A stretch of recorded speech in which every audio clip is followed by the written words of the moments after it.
आज हम blood pressure के ऊपर बात करेंगे। मिसाल के तौर पे ब्लड प्रेशर क्या है, ये नॉर्मल कितना होता है और कब डॉक्टर के पास जाने की जरूरत होती है। ब्लड प्रेशर ज्यादा होने की अलामात क्या है, किन लोगों में ब्लड प्रेशर बीमारी होने का खतरा ज्यादा होता है।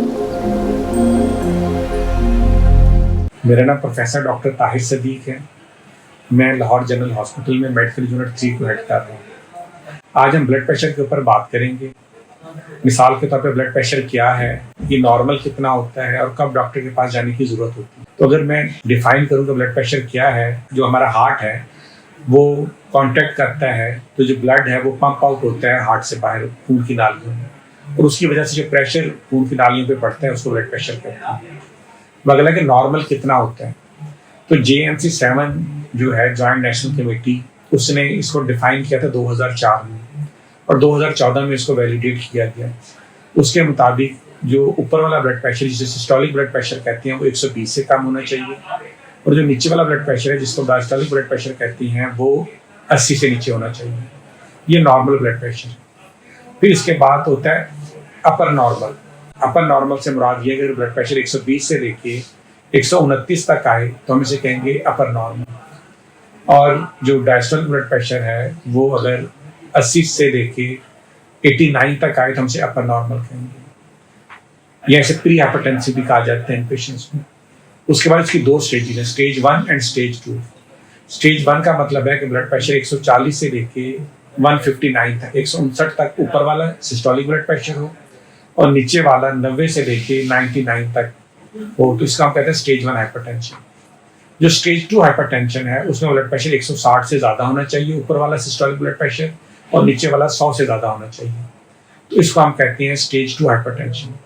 JNC 7 में ये चीज डिफाइन हुई थी और JNC 8 ने भी इसी को रखा है। तो हाइपरटेंशन की 2 स्टेजेस हैं। जो इससे ऊपर ज्यादा ब्लड प्रेशर हो जाता है उसे हम हाइपरटेंसिव इमरजेंसी या हाइपरटेंसिव अर्जेंसी कहते हैं। अगर ब्लड प्रेशर 220 से ऊपर चला जाए सिस्टोलिक ब्लड प्रेशर, और जो नीचे वाला ब्लड प्रेशर 125 से ऊपर चला जाए तो हम इसको कहेंगे हाइपरटेंसिव अर्जेंसी। और अगर ये जो ब्लड प्रेशर 220 ऊपर वाला और 125 नीचे वाला, इसके साथ साथ गुर्दे इन्वॉल्व हो जाए, आंखें पे अटैक आ जाए, ब्रेन में अटैक आ जाए, मतलब एंड ऑर्गन इन्वॉल्वमेंट आ जाए, तो हम इसको हाइपरटेंसिव इमरजेंसी कहते हैं। इसके अलावा वो ब्लड प्रेशर जिसमें मरीज बेहोश हो जाए, तो हम उस बेहोश हो जाए, उसके गुर्दे इन्वॉल्व हो जाए, न्यूरोलॉजिकल इन्वॉल्वमेंट आ जाए, तो हम इसको कहते हैं मैलिग्नेंट हाइपरटेंशन। अगला सवाल है कि क्या डॉक्टर के पास जाने की जरूरत कब होती है।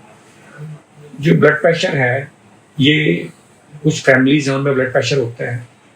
जो ब्लड प्रेशर है इसके साथ मरीज के सर में दर्द होना शुरू हो जाता है, उसके सांस की रफ्तार थोड़ी तेज हो जाती है, दिल की धड़कन तेज होती है, चलते हुए जल्दी थकना शुरू हो जाता है। तो इस सूरत में मरीज को अपना ब्लड प्रेशर चेक करना चाहिए। आजकल इलेक्ट्रॉनिक डिवाइसेस आ गई हैं, लोग घरों में ब्लड प्रेशर चेक कर लेते हैं बड़ी आसानी के साथ। अगर 2 से ज्यादा रीडिंग्स एक हफ्ते में मुसलसल ज्यादा आई तो उस सूरत में जो मरीज है उसको अपने डॉक्टर से मिलना चाहिए, ताकि वो जान सके कि क्या उसका जो ब्लड प्रेशर है उसकी कोई खास वजह है या वो बगैर वजह की हो रहा है, ताकि उसके अकॉर्डिंगली वो उसे ट्रीट किया जा सके। अब अगला सवाल ये है कि ब्लड प्रेशर ज्यादा होने की अलामात क्या है। तो जैसे मैंने पहले बताया कि ब्लड प्रेशर में अक्सर मरीज के सर में दर्द होना शुरू हो जाता है, मरीज का सांस फूलना शुरू हो जाता है, उसके दिल की धड़कन तेज हो जाती है। जब मरीज चलना शुरू करता है तो जल्दी थक जाता है सांस तेज होने की वजह से। तो अगर ये वाली अलामतें आए तो इन अलामतों में मरीज को डॉक्टर के पास जाना चाहिए। इसके अलावा कई मरतबा ऐसा होता है कि मरीज को ये वाली अलामतें नहीं आ रही होती सर दर्द की या उसे दिल की धड़कन तेज होने की, बल्कि उसके पाँव पे सोज पड़ना शुरू हो जाती है, और या उसे छाती में दर्द होना शुरू हो जाती है। जो दर्द इस तरह के जिसमें दबाव वाले एहसास आना शुरू हो जाती है। तो इस सूरत में भी डॉक्टर के पास जाना चाहिए, क्योंकि ब्लड प्रेशर कई मरतबा डिफरेंट अलामतों के साथ भी जाहिर होता है। तो इस सूरत में मरीज को डॉक्टर से रजू करना चाहिए। हमारा तीसरा सवाल है, किन लोगों में ब्लड प्रेशर की बीमारी होने का खतरा ज्यादा होता है। तो ये जो मामला है कि किसमें ज्यादा खतरा है किसमें कम है, इसमें बहुत सारे फैक्टर्स कर रहे हैं, रोल अदा कर रहे हैं।